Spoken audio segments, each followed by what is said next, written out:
I spread the cream cheese mixture evenly over the surface. Then I add a layer of liver filling on top, smooth it out, and gently roll it up into a beautiful colorful roll.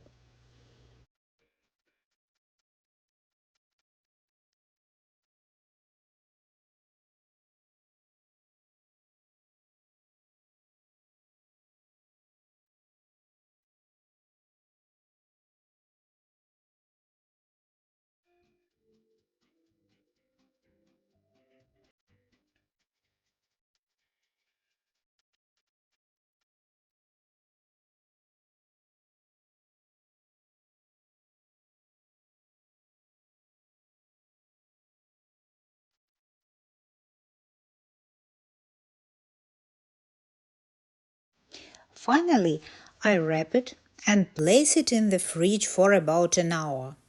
This helps it set and makes it easier to slice.